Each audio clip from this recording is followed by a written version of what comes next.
La malédiction de Strahd. Épisode 19. Des meunières sans manières.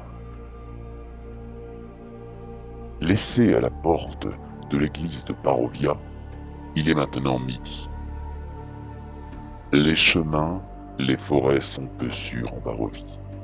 C'est encore plus vrai la nuit. Nos valeureux héros ont donc décidé de partir pour le jour suivant.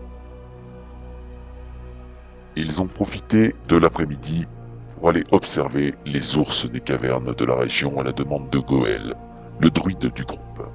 Grâce à cette observation méticuleuse, il est parvenu à acquérir la possibilité de se transformer en un énorme ours des cavernes.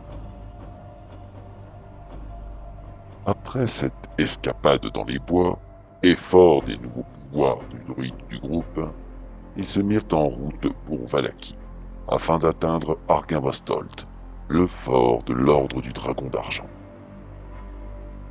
Sur le chemin, ils passèrent devant le vieux moulin. Curieux de voir ce qui s'y cache, le groupe s'en approcha.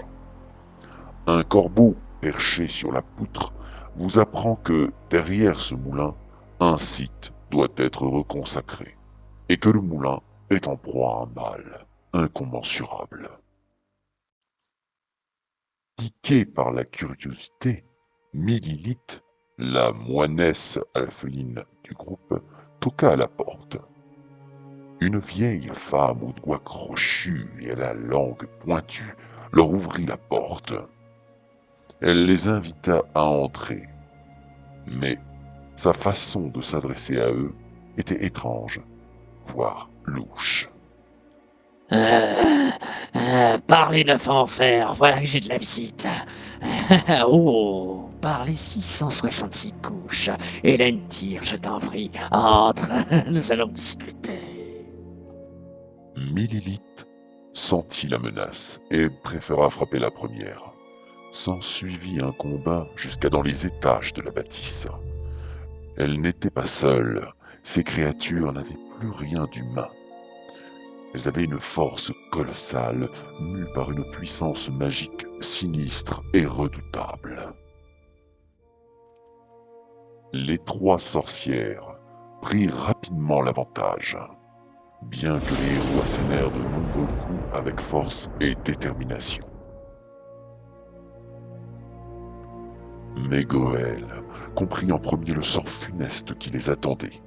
Il prit la décision de sauter par la fenêtre et de s'enfuir, emportant avec lui le corps inconscient d'Hélène Tyr, la voleuse. Cette retraite fit reculer le reste du groupe, qui finit par une déroute jusqu'à la sortie du moulin, s'enfuyant loin de ce lieu maudit qui attendra patiemment jusqu'à votre prochaine venue.